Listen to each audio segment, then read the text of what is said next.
Korean War began on June 25, 1950, when soldiers from North Korea crossed the 38th parallel. The 38th parallel was a boundary separating the Soviet-backed Democratic People's Republic of Korea in the north and the pro-Western Republic of Korea to the south. By July, American troops entered the war in support of South Korea against the forces of communism. The impact of the Korean War on the civilian population was very dramatic, with between 3 and 4 million casualties during the 3 years of the war. Civilians in both North and South Korea suffered. Northern civilians were subject to fire as well as regular, intense air campaigns by the UN.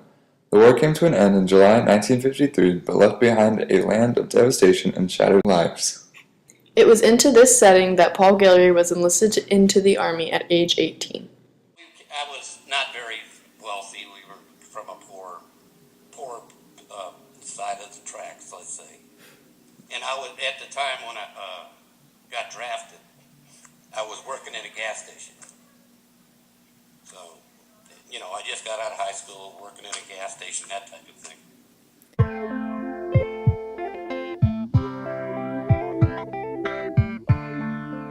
At that time, where we came from,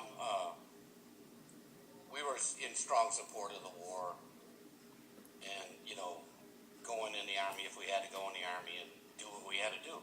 Because at that time, we were very strong about the country. Yeah. Where I come from. I was there in 1965. Mm-hmm. It was a very depressed area. I mean, it was bad. Nothing like we've ever seen in the United States. They lived in shacks, and it was sickening.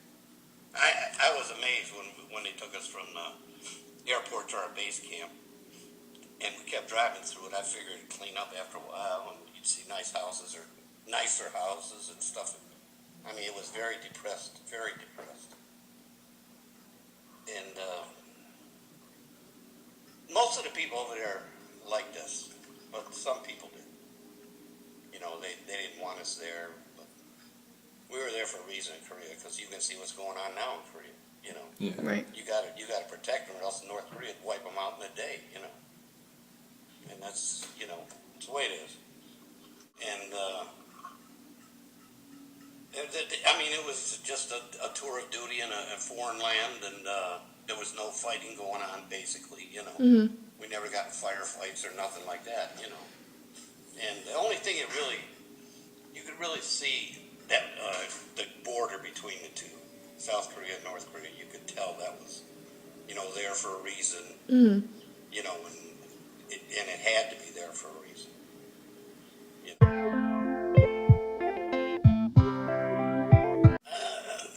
No, the only thing I was a dispatcher in a motor pool, and I used to have to dispatch the Korean soldiers to stop North Korean infiltrators coming across the border. And most people don't realize that goes on, but it does. If we didn't have that border there and stop them from coming, like I say, there'd be big problems. With the South Korean people would be a big problem. They'd have big problems, But a lot of them don't understand that. Back then, they probably do now. But other than that, I just did my job every day, just like a regular job. Mm-hmm. Go to work, get off, go home. But it was bad. You're away from your family completely. Yeah. You know. A year after the Korean War, the Vietnam War began after Ho Chi Minh and his Communist Viet Minh Party in North Vietnam rose to power. The United States was at the peak of its involvement by 1969 and stayed active in the war until it ended in 1975 when Communist forces seized control of Saigon. After Paul Guillory's time in Korea, he was no longer enlisted in the army. When asked to re-enlist to go to Vietnam, he refused due to his experiences in Korea. I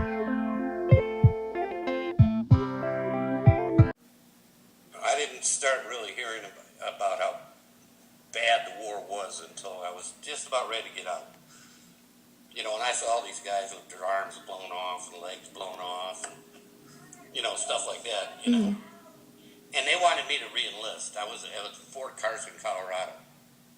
And they wanted me to re-enlist because my squad was going to Vietnam, and I was a squad leader as a sergeant.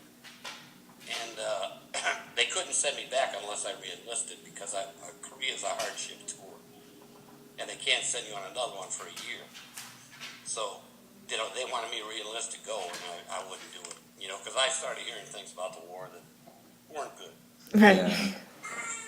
And all these young kids over there getting killed, it was sick. Yeah.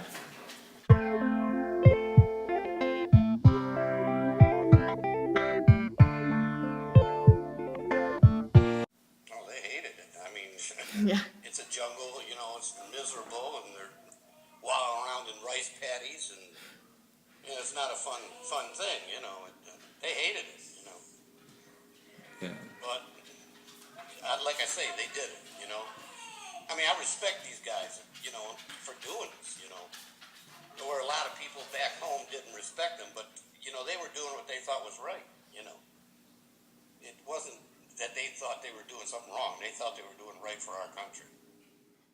Paul served in Korea 15 years after the Korean War had ended, but while the Vietnam War was still being waged. For this reason, when he returned, members of the public mistakenly viewed him and his squad as Vietnam soldiers. And when I came back, I came back to San Francisco. That's where we came back into. And we were really harassed in San Francisco. We were called baby killers, and but we didn't understand. Most of the people that got drafted and stuff didn't understand the war as well as older, more intelligent people did. Really. As the Vietnam War dragged on, it began to lose American support. Americans started to feel that no change was happening. After the events of the Tet Offensive, the anti-war mentality grew as a majority of Americans believed that entering the war had been a mistake.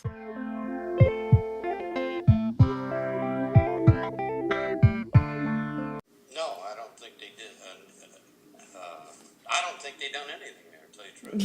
Yeah. I mean, how did it end up, Just a whole bunch of our people getting killed for no reason. I have friends that were in the Vietnam War, post-traumatic stress and all that stuff. And Yeah. if you don't think it's bad, it's really bad. And I got my brother-in-law, who just died a couple years ago from stuff he got in Vietnam. But he wouldn't even talk to you about it. Oh, yeah. I mean, it affected a lot of people in a lot of different ways. It's a terrible thing to see. I'm glad I didn't have to go there. Like I say, you're just a young kid, teenager, really, 18, 19 years old. You're out there killing people. You know what I mean? That's bad news.